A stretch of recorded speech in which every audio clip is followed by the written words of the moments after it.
Adventista Sucatinga, Beberibe 7, no YouTube.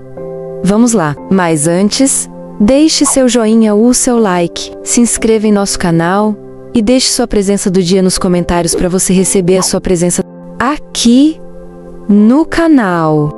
Agora, sem delongas, vamos à lição desse dia. Bom estudo!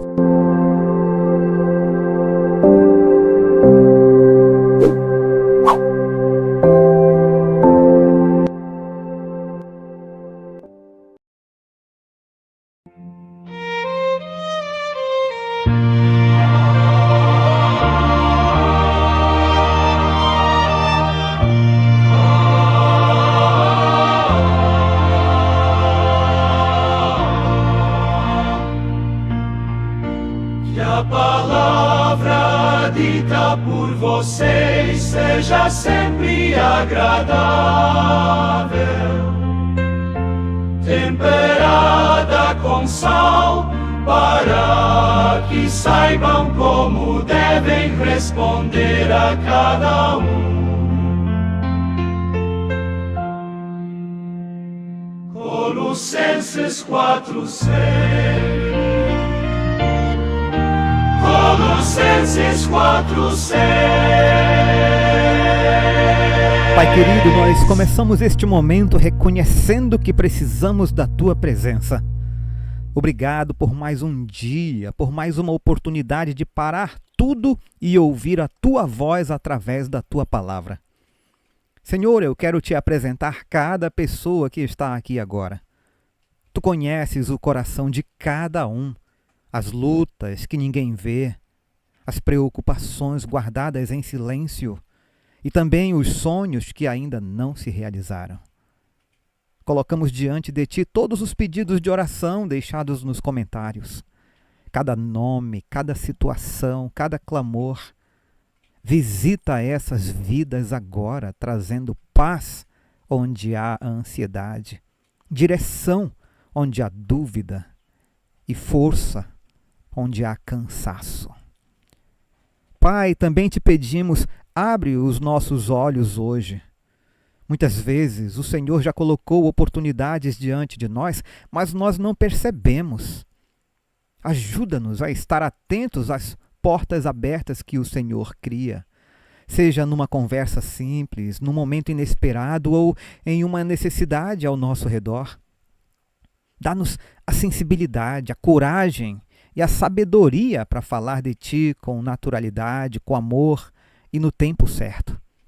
Espírito Santo, prepara agora o nosso coração para a mensagem de hoje e afasta distrações, aquieta a mente e nos ajuda a não apenas ouvir, mas viver aquilo que vamos aprender. Que este momento não seja apenas mais um estudo, mas um encontro real contigo. Nós oramos confiantes em nome de Jesus. Amém. Quarta-feira, 18 de março, orando uns pelos outros. A lição abre com a seguinte pergunta. Vamos à passagem bíblica primeiro, depois a pergunta. Colossenses capítulo 4, versos 2 ao 4. Continuem a orar, vigiando em oração com ação de graças. Ao mesmo tempo, orem também por nós, para que Deus nos abra uma porta à palavra, a fim de falarmos do mistério de Cristo, pelo qual também estou algemado. Orem para que eu torne esse ministério conhecido, como me cumpre fazer. A pergunta: quais princípios sobre oração você encontra nesses versos? E quais os pedidos de oração Paulo faz? Irmãos, nessa passagem, Paulo basicamente mostra que a oração não é algo para fazer só quando dá problema, mas é algo constante, com atenção e gratidão. E o mais interessante, ele não fica pedindo conforto para si mesmo. Ele pede oportunidade para falar de Cristo e sabedoria para fazer isso do jeito certo. Isso dá um choque na gente, porque, normalmente, as nossas orações giram em torno do que a gente quer resolver.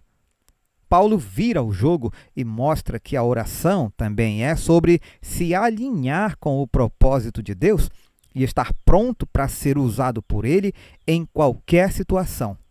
O autor comenta que algumas das palavras mais importantes que podemos dizer a alguém que enfrenta dificuldades e problemas são: estou orando por você. Essa é a forma escolhida por Deus para nossa conexão e interação com o céu.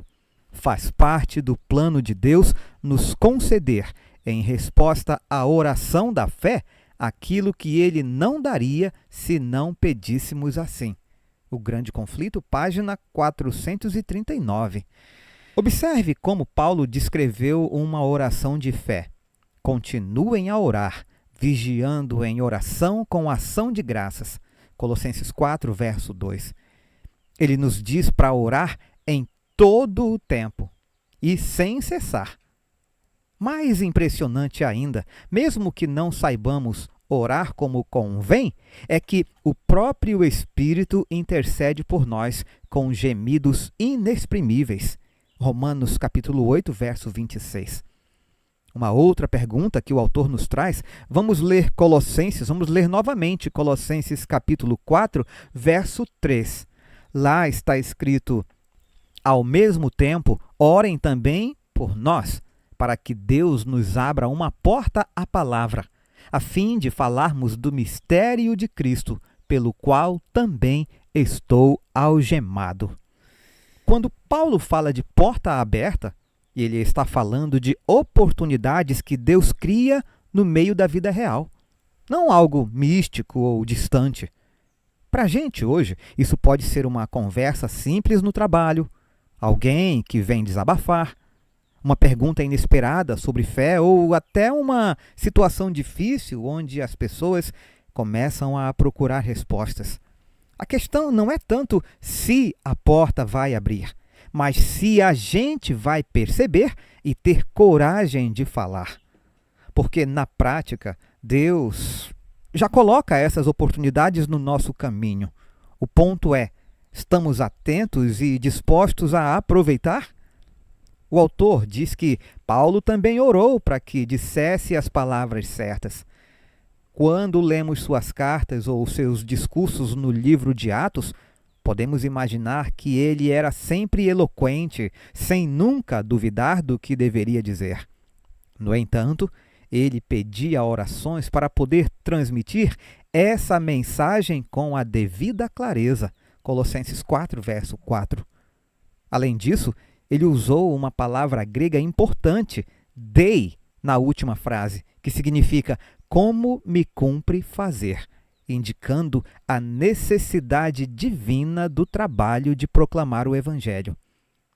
Paulo reconhecia a importância de levar essa mensagem aos mais altos níveis do governo romano, incluindo a casa de César. O autor conclui dizendo que, para orar, não é necessário que estejamos sempre prostrados de joelhos. Cultivemos o hábito de falar com o Salvador quando a sós, quando estamos caminhando e quando ocupados com os trabalhos diários. Que o nosso coração se eleve continuamente em silêncio, pedindo auxílio, luz, força, conhecimento. Que cada respiração seja uma oração. A Ciência do Bom Viver, página 329. Eu convido você agora a me acompanhar na leitura dos comentários de Ellen White. Nós não compreendemos a grandeza e majestade de Deus, nem nos lembramos das imensuráveis distâncias entre o Criador e a criatura formada por sua mão. Aquele que se assenta nos céus, empunhando o cetro do universo, não julga segundo nossa norma finita, nem soma segundo os nossos cálculos. Estamos equivocados se pensamos que aquilo que é grande para nós também seja grande para Deus, e aquilo que para nós é pequeno seja necessariamente pequeno para Ele. Nenhum pecado é pequeno à vista de Deus. Os pecados que o ser humano está disposto a considerar pequenos podem ser precisamente aqueles que Deus considera grandes crimes. O beberrão é desprezado e dele é dito que seu pecado o excluirá do céu, ao passo que o orgulho, o egoísmo e a cobiça seguem sem repreensão. mas esses são pecados especialmente ofensivos a Deus. Necessitamos claro discernimento para que possamos medir o pecado pela norma do Senhor e não pela nossa.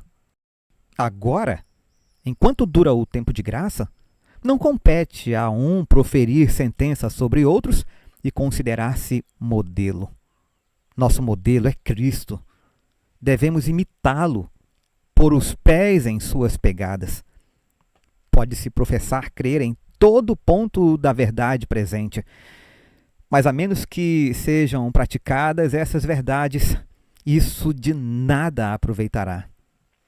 Não cabe a nós condenar outros. Essa não é nossa tarefa.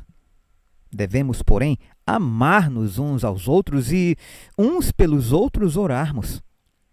Quando vemos uma pessoa se desviar da verdade, podemos então chorar sobre ela como Cristo chorou sobre Jerusalém. Vejamos o que diz o nosso Pai Celestial em sua palavra a respeito do errante. Irmãos, se alguém for surpreendido em alguma falta, vocês, que são espirituais, restaurem essa pessoa com espírito de brandura, e que cada um tenha cuidado para que não seja também tentado. Gálatas 6, verso 1. Jesus cuida de cada um como se não houvesse outra criatura na face da terra. Como divindade, exerce forte poder em nosso favor, ao passo que, como nosso irmão mais velho, sente todas as nossas tristezas. A majestade do céu não se manteve distante da humanidade degradada e pecaminosa. Não temos um sumo sacerdote que se ache tão elevado, tão exaltado, que nos não possa notar ou compadecer-se de nós, mas um que em tudo foi tentado como nós somos, porém sem pecado. Maravilhosa Graça, 11 de março. Confessem os seus pecados uns aos outros e orem uns pelos outros, para que sarem de todas as suas enfermidades espirituais e possam ser mudadas às tendências pecaminosas. Façam um trabalho diligente para a eternidade. Orem fervorosamente ao Senhor e apeguem-se à fé. Não confiem no braço da carne, mas confiem plenamente na guia do Senhor. Diga cada qual agora: quanto a mim, eu me separarei do mundo e servirei o Senhor de todo o coração. Ei, você aí! Você já se inscreveu aqui em nosso canal? Se sim, louvado seja Deus! Mas você que ainda não se inscreveu em nosso canal, se inscreva-se, deixe seu joinha, deixe o seu comentário sobre o que está achando das lições. E se tiver sugestões, você pode digitar aqui nos comentários. Assim, iremos aperfeiçoar cada vez mais a lição que você recebe diariamente aqui no canal Adventistas Sucatinga Beberibe 7. Tá ok? Até a lição de quinta-feira, 19 de março de 2026.